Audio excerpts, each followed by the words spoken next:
buenas noches, apreciados tutores y compañeros. Mi nombre es Alder Ramírez Carrillo, pertenezco al CCAB Cúcuta y estoy en la carrera de Tecnología en Radiología e Imágenes Diagnósticas. Hoy les vengo a presentar la membrana plasmática o membrana celular.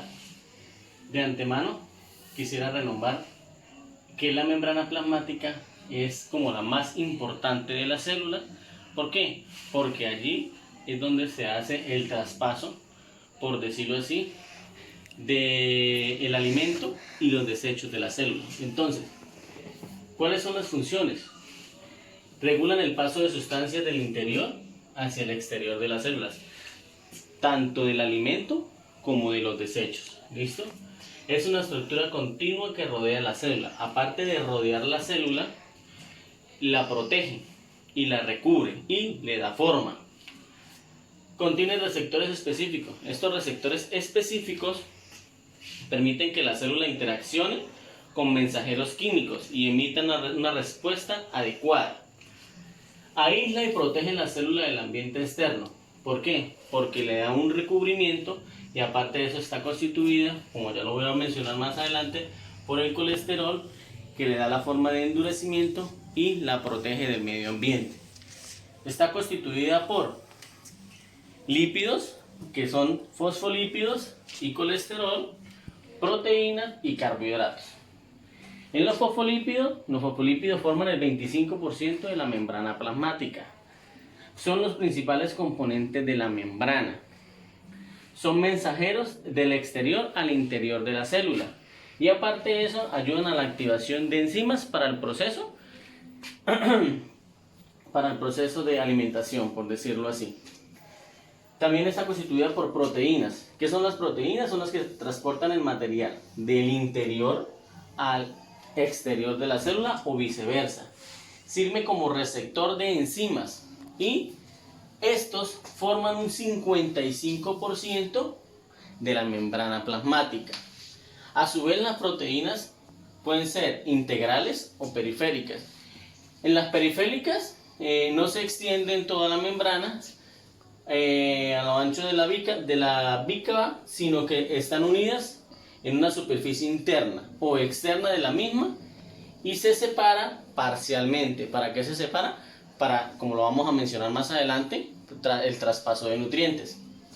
Y están las integrales, que forman canales que facilitan el paso de iones y moléculas, actúan como receptores en el proceso de comunicación entre las células, fijan los filamentos al citoesqueleto de la membrana y reconocen por medio de receptores antígenos de células extrañas. En los carbohidratos presentan superficies inmunitarias, protege la superficie de las células de posibles lesiones, confieren viscosidad a la superficie. ¿Esto para qué? Porque eso está en constante movimiento. Intervienen en el fenómeno de reconocimiento celular para nuevas células. En los procesos de adición entre óvulos y espermatozoides. ¿Por qué? Porque estos son los que ayudan, como decirlo así, a atrapar. Y estos forman el 3% de la membrana celular. Y el último tenemos el colesterol. Este colesterol me forma el 13% de la membrana plasmática en sí. Disminuye la capacidad de movimientos de los ácidos grasos y produce un endurecimiento. ¿Qué quiere decir? El colesterol es el que le da forma, por decirlo así, a la membrana y la pone entre comillas dura para que tenga como una fijación. ¿Listo? Aquí ya tenemos expuesta lo de la membrana plasmática o celular. Bueno, aquí vamos a explicar los tipos de transportes a través de la membrana. Aquí tenemos entonces los tipos de transporte a través de la membrana plasmática.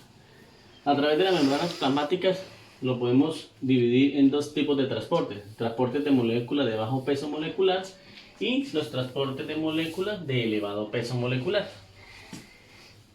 En de bajo peso molecular tenemos el transporte pasivo y el transporte activo. Dentro del transporte pasivo tenemos la difusión simple y la difusión facilitada.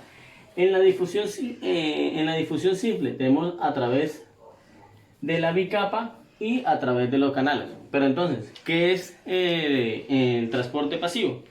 Entonces se produce siempre a favor de gradientes de mayor concentración, es decir, donde existe mayor concentración hacia donde existe menor concentración.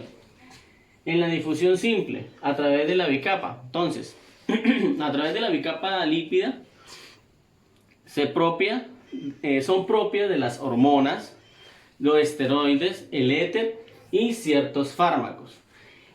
A través de la bicapa podemos ver una que es muy conocida, que es la ósmosis. ¿Qué es la ósmosis? Es el paso de un diluyente, ¿sí?, a través de la membrana, el cual permite el paso del disolvente más no del soluto. ¿Qué quiere decir? Que permite el paso de lo que le beneficia más lo que no le beneficia, no. A través de canales, entonces se lleva a cabo a través de proteínas, ¿sí? Estas proteínas poseen un orificio a través del canal,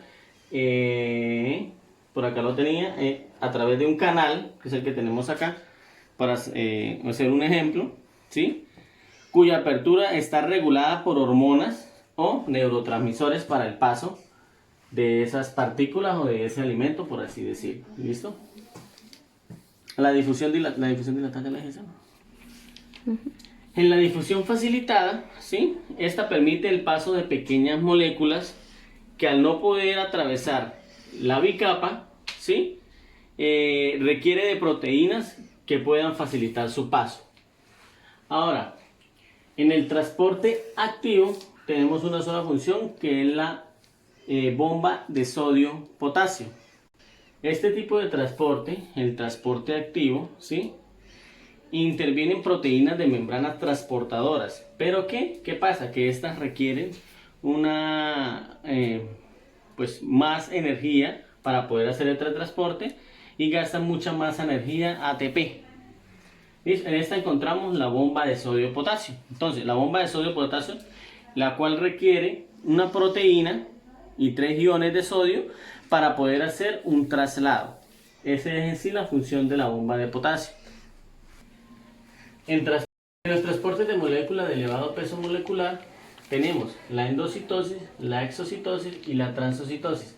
En la endocitosis tenemos la pinocitosis, la fagocitosis, la mediada por un receptor, y el fotocitosis, ¿sí? Entonces, ¿qué es la endocitosis? La endocitosis es el proceso en el cual la célula introduce partículas grandes a través de la membrana plasmática. ¿Listo? Pero para esto tiene, pues, por decirlo así, estas funciones. ¿Qué es la pinocitosis? La pinocitosis es el proceso de absorción de la partícula en el interior de la célula. La fagocitosis es el proceso en el que la célula asimila las presas sólidas mediante un receptor. Es la forma en que las proteínas receptoras en la superficie de la célula capturan y determinan la molécula. Y los fotocitosis son los receptores o las moléculas en las que se transportan a través de la membrana. La exocitosis es el proceso durable en el cual, pues por decirlo así, se consume la energía y en el cual la célula dirige el contenido de sus vesículas hacia afuera de la célula. ¿Qué quiere decir esto? Como si fueran los desechos, los expulsa, los bota.